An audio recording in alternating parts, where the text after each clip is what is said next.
Estás escuchando La Nación Audio. A continuación, Camila Perochena y Martín Marimón recorren 40 años después la vuelta de la democracia, año por año, a través de las voces de sus protagonistas en Primavera Cero.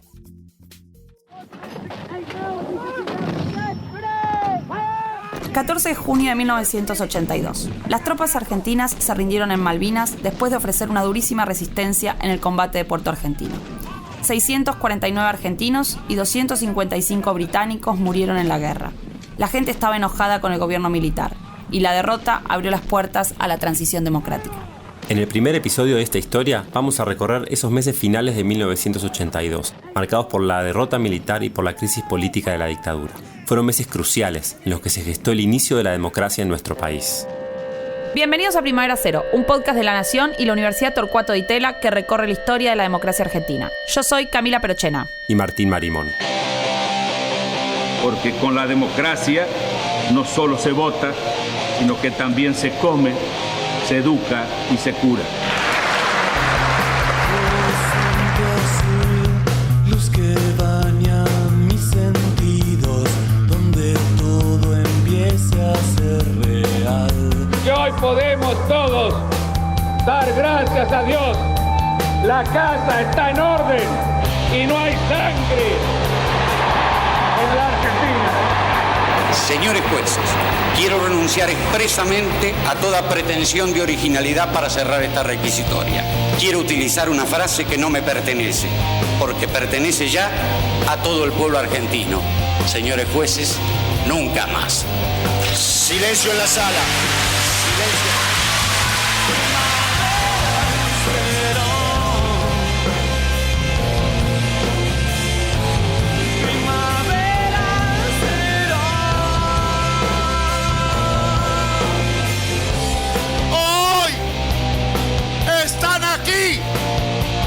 Junto a la Confederación General del Trabajo para el logro de la reconstrucción y la liberación nacional. Ahí lo tiene Maradona, lo marcan dos, pisa la pelota Maradona, arranca por la derecha el genio del fútbol mundial y es el tercero para Borruchaga, siempre Maradona, genio,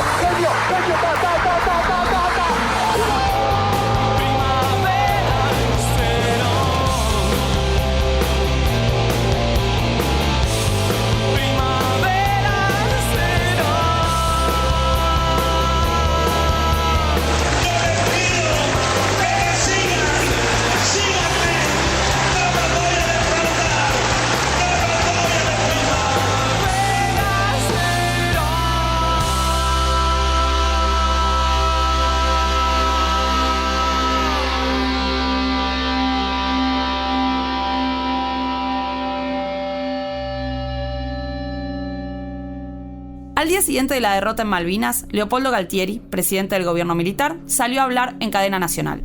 El combate de Puerto Argentino ha finalizado. Nuestros soldados lucharon con esfuerzo supremo por la dignidad de la nación. Los que cayeron están vivos para siempre en el corazón y la historia grande de los argentinos. Mientras Galtieri hablaba, miles de personas salían a la calle a protestar contra el gobierno. ¡Jamás será vencido! ¡El pueblo unido jamás será vencido! ¡Se haga! ¡Galtieri! La sociedad creía, tal como venían difundiendo los medios de comunicación, que Argentina estaba ganando la guerra y que el enemigo iba a rendirse pronto. Comunicado de la Junta Militar comunica al pueblo de la nación argentina que hoy la República, por intermedio de sus Fuerzas Armadas, ha recuperado las Islas Malvinas, Georgias y Sandwich del Sur para el patrimonio nacional. Pero lo que estaba ocurriendo era exactamente lo contrario. En silencio, tratando de que se note lo menos posible, el gobierno militar organizó el regreso de las tropas al continente.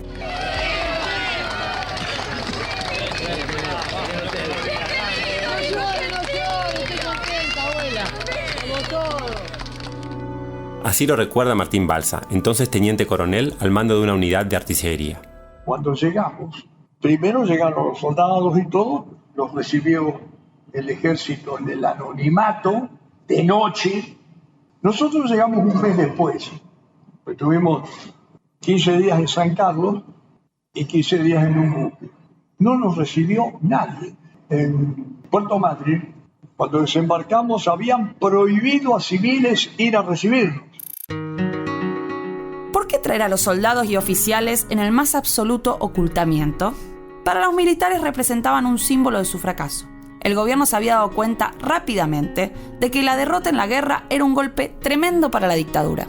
Galtieri fue obligado a renunciar mientras la Armada y la Fuerza Aérea se retiraron de la Junta Militar. La conducción política del gobierno quedó así en manos del ejército. Designó al general Reinaldo Pignone como presidente.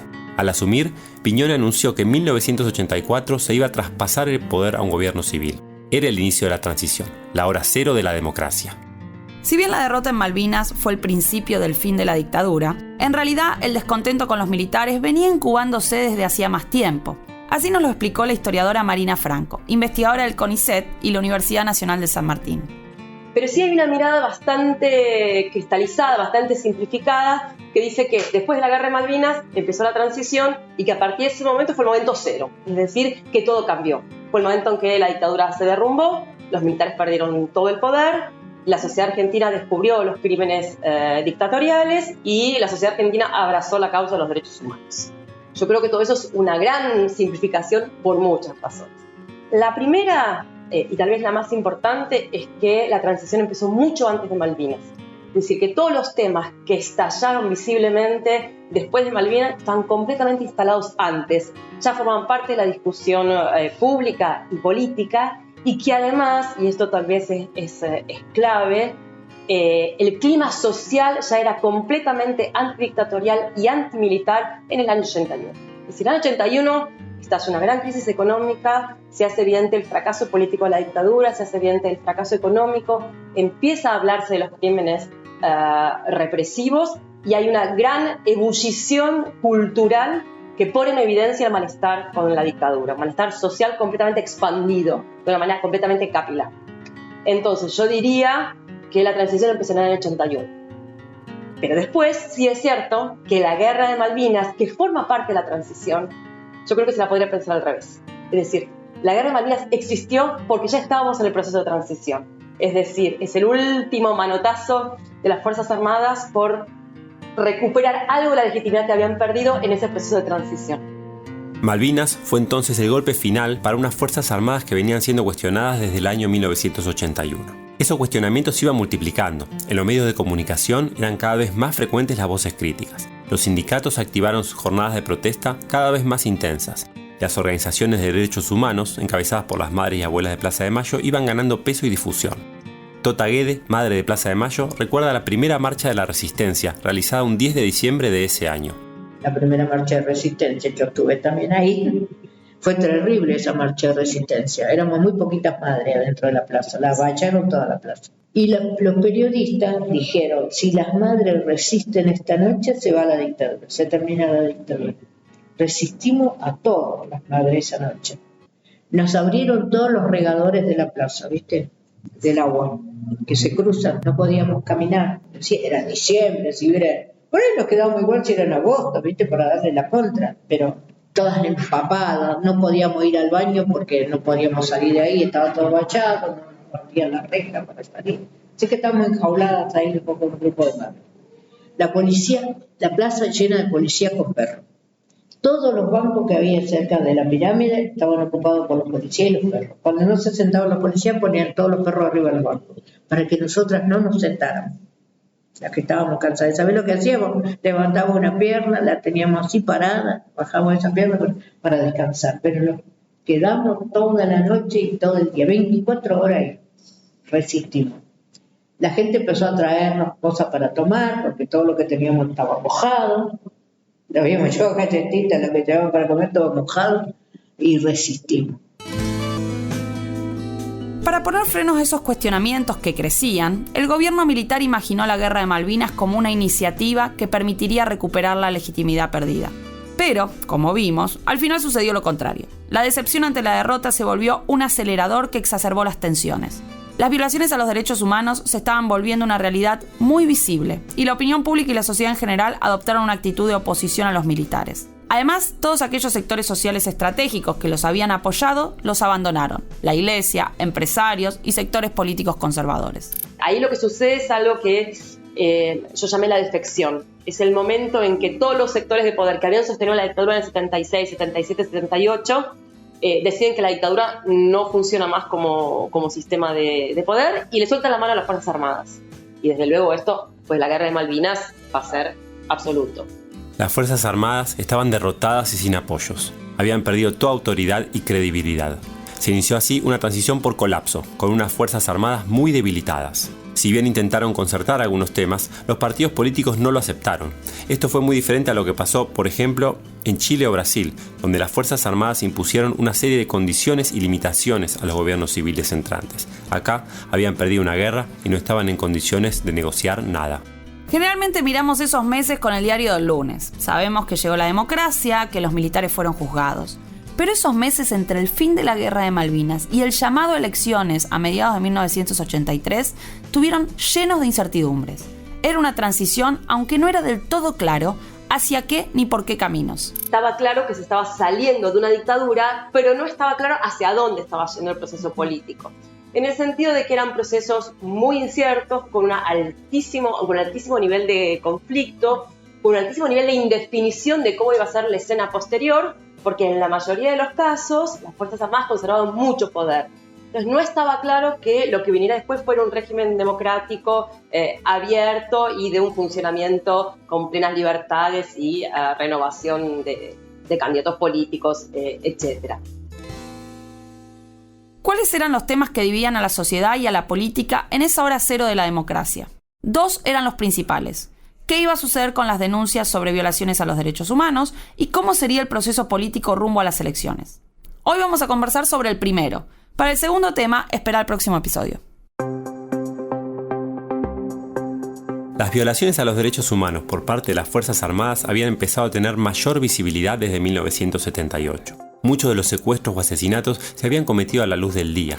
Además, había denuncias públicas de militantes, de expresos políticos y de organismos de derechos humanos tanto en Argentina como en el exterior. Ya en 1976, Amnistía Internacional hizo público un reporte que denunciaba secuestros, desapariciones y torturas. En 1979 se concretó la visita de la Comisión Interamericana de Derechos Humanos, que publicó un informe muy crítico sobre la situación en el país. El movimiento de derechos humanos fue central para dar visibilidad a esta problemática, difundiendo y denunciando desde muy temprano los crímenes de lesa humanidad. No se atreven a decir los pocos que quedaron, porque saben que todos los demás están muertos. Están muertos. Y nunca jamás supimos más nada de ellos. No, que los liberen. ¿Por qué no nos dicen a nosotros? ¿Qué pasa, señora? Queremos nuestros hijos, que nos digan dónde están. Pidan ustedes que no se respetan los derechos humanos, acá no se respetan. ¿Quiénes componían el movimiento de derechos humanos? Se trataba de un movimiento amplio y heterogéneo, que incluía a muchos individuos y organizaciones diferentes. Estas organizaciones abarcaban a familiares de desaparecidos, a abogados defensores desaparecidos y presos políticos, a figuras de la iglesia y otras organizaciones religiosas. Muchos provenían a nivel ideológico de la izquierda, aunque había también figuras de procedencia radical, demócrata cristiana, peronista y también sin afiliación partidaria. La denuncia de los crímenes de lesa humanidad era un acto riesgoso, que llegó a costarle la vida a muchos líderes de organizaciones de derechos humanos. Además, en los primeros tiempos, las organizaciones estaban muy solas. Sus reclamos no tenían eco ni en la sociedad ni en la política nacional. Un ejemplo de esto puede verse en esta entrevista realizada a las madres por un periodista holandés durante el Mundial de Fútbol de 1978. Nosotros, que somos argentinas, vivimos en la Argentina, les podemos asegurar que hay miles y miles de hogares sufriendo mucho dolor, mucha angustia, mucha desesperación, dolor y tristeza porque no nos dicen dónde están nuestros hijos, no sabemos nada de ellos, nos han quitado lo más preciado que puede tener una madre, su hijo, angustia porque no sabemos si están enfermos, si tienen frío, si tienen hambre, no sabemos nada, y desesperación, Señor, porque ya no sabemos a quién recurrir. Las madres se sentían solas en su reclamo. La sociedad les daba la espalda, por lo menos hasta 1981. Fue a partir de ese año que las denuncias por los desaparecidos comenzaron a tener más repercusión pública. Pero los que todavía no se interesaban en la cuestión fueron los partidos políticos. El historiador Luciano Alonso, de la Universidad Nacional del Litoral, nos lo explica con más detalle. No hay un apoyo unánime del arco político opositor a la dictadura al movimiento por los derechos humanos y a sus reclamos. Todo lo contrario, son algunos partidos, alguna fracción del radicalismo, digamos, claramente la fracción alfonsinista tiene un vínculo, aunque sus objetivos sean un poco distintos de los del movimiento de derechos humanos en muchos aspectos, incluso en el juzgamiento de los criminales. Intransigencia y movilización peronista dentro del ámbito del Partido Justicialista, el Partido Intransigente, con el cual hay un vínculo muy fuerte, y algunas agrupaciones de izquierda, como el Movimiento al Socialismo, el Partido Comunista, etc., son el ámbito político con el cual se mueve el movimiento. Pero su impacto mediático es mucho mayor.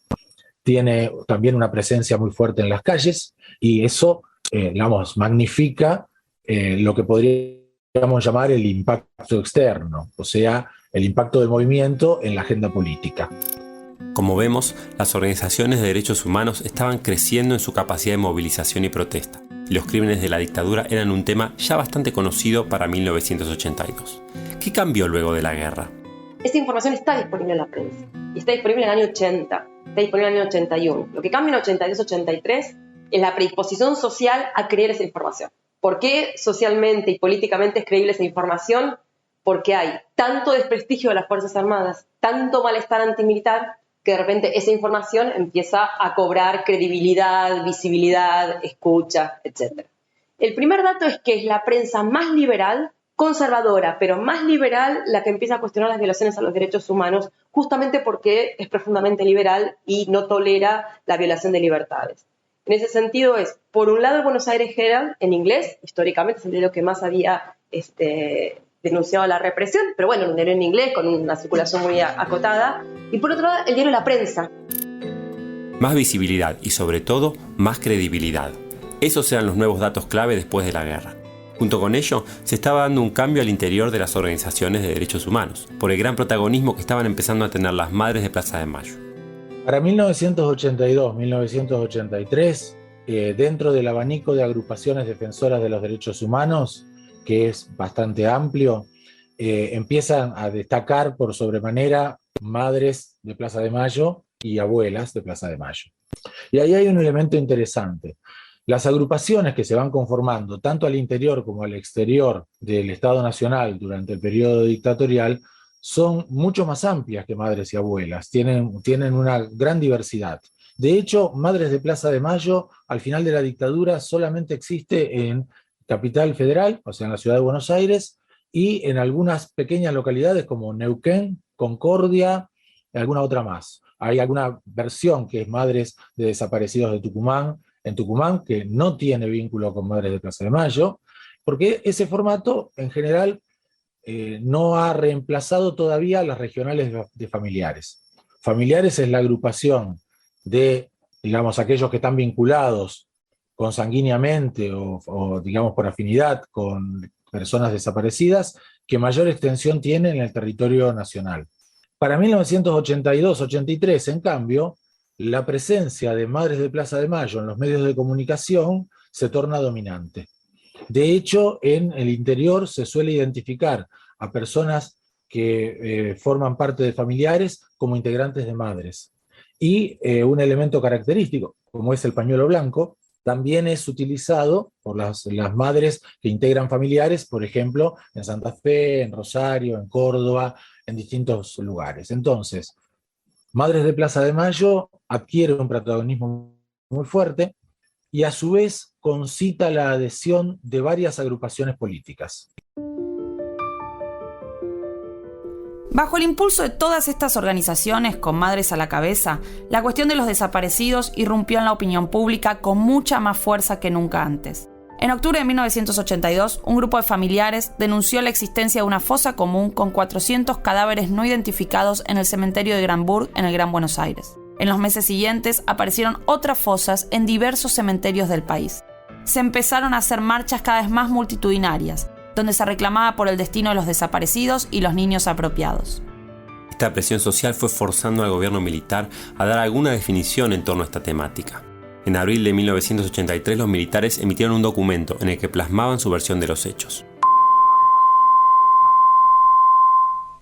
Transmite LS82, Canal 7, Argentina Televisora Color, para todas las emisoras de la cadena nacional de televisión del país.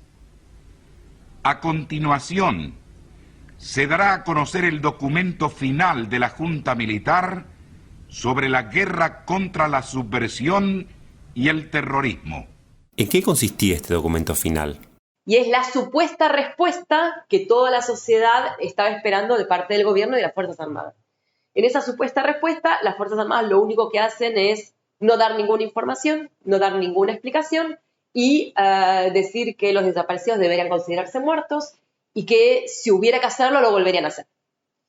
Es decir, si hubiera que volver a emprender la lucha antisubversiva, lo volverían a hacer. El documento final, para mí, es como un parteaguas. Es el momento en que políticamente es evidente que no hay más nada que esperar de las Fuerzas Armadas. Es decir, que no van a dar las respuestas que socialmente se estaba esperando. El documento final fue transmitido por televisión. La periodista e investigadora Natalie Scheidman de la Universidad Torcuato Di Tella nos explicó las particularidades que tuvo esa transmisión. El documento final sobre la guerra contra la subversión y el terrorismo tuvo una versión, un correlato audiovisual. O sea, fue un documento escrito a fin de abril del 83 y utilizaba imágenes que mezclaban, digamos, una vida apacible y reposada de las personas y imágenes más bélicas y de conflicto. Muchas de ellas muchas de estas imágenes ya habían salido en otro documental cortito propagandístico de la dictadura que se llamó Ganamos la Paz, de 1977, que estaba destinado como a celebrar, ¿no?, como el año en que las Fuerzas Armadas se habían hecho cargo del gobierno. Este documento final contemplaba, o sea, justificaba lo que había sido la gestión militar, digamos, frente a la subversión, y deslizaba que en ese contexto, en el marco de una guerra, todo el tiempo con ese lenguaje, en una guerra peculiar, se habían podido cometer algunos excesos, decían, como en este marco casi apocalíptico, se habían podido cometer algunos errores que podían traspasar a veces el límite de los derechos humanos fundamentales, y como digamos, ahí era como una especie de deslizamiento sutil de estos excesos que había cometido la dictadura. Entonces fue una especie de último recurso que trataron de difundir a toda costa y marcar esta cosa visual, como siempre, de ellos buscaban la tranquilidad, ¿no? Y eso como es muy potente cuando vos lo traducís a imágenes, porque tenés como, ¿viste?, la familia feliz, el sol, y en la parte en la que hablan de estos errores hacen como un plano al cielo muy extraordinario, digamos, como celestial, digamos, los errores son divinos. Al documento final se le sumó la llamada Ley de Autoamnistía en septiembre de 1983. La ley establecía que no se iban a poder juzgar ni investigar los crímenes cometidos por las Fuerzas Armadas entre el 25 de mayo del 73 y el 17 de junio del 82. Pero esta no era la única razón de la Ley de Autoamnistía. Una de las grandes razones de las Fuerzas Armadas para hacer la ley de amnistía no es solo evitar ser procesados después o judicializada la represión después, sino asegurarse que dentro de la propia tropa nadie va a hablar. Porque empiezan a estar tan inquietos por la posibilidad de que sea investigada la represión que niveles subordinados de las fuerzas empiezan a amenazar con hablar. Y uno de los que amenaza con hablar es Luis Patti. Luis Patti, y esto está en la documentación militar, Luis Patti en un momento les dice que si no sancionan la ley de amnistía, él va a dar información de matrículas, aviones y responsables del pasaje a disposición final, es decir, la desaparición de las personas. Entonces, hay una fisura interna brutal, y para una institución jerárquica, corporativa como las Fuerzas Armadas, la posibilidad de que la tropa se rebele es muy, muy seria y muy grave, porque además es la institución que tiene las armas. Entonces no es solo que hablen, es la institución que tiene las armas. Los organismos de derechos humanos repudiaron tanto el documento final como la ley de autoamnistía. Realizaron marchas, declaraciones y denuncias. Pero el inicio de la transición no significó el fin de la represión militar. Todavía se vivía en dictadura y el accionar de algunos grupos de tareas continuó. En febrero de 1982 fue secuestrada y asesinada una mujer embarazada de 3 meses. Se llamaba Ana María Martínez y era militante del Partido Socialista de los Trabajadores. En abril del 83 fueron secuestrados en Rosario 2 militantes que habían estado vinculados a Montoneros, Osvaldo Cambiaso y Eduardo Daniel Pereira Rossi. A pesar de que la sociedad se movilizó reclamando por su aparición, se los encontró muertos a los pocos días. Vemos así que la cuestión de los derechos humanos se fue convirtiendo en los meses posteriores a Malvinas en una arena de confrontación entre la sociedad civil y el gobierno militar. En esta confrontación los militares llevaban las de perder. Aunque intentaron negociar posiciones, también fueron cediendo la iniciativa y permitiendo la reorganización y el resurgimiento de los partidos políticos. Este proceso, que comenzó a mediados de 1983, se coronaría con las elecciones presidenciales a finales de ese año. Sobre eso vamos a conversar en el próximo episodio.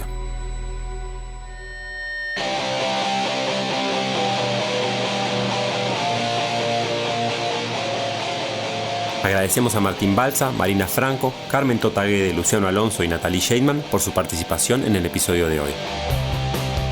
Esto fue Primavera Cero, Historias de la Democracia Argentina, un podcast de La Nación y la Universidad Torcuato Di Tella.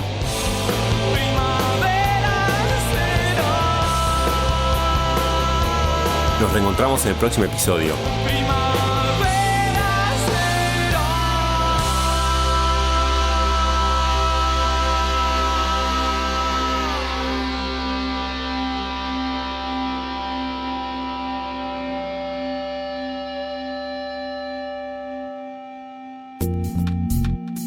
Esto fue Primavera Cero, con Camila Perochena y Martín Marimón.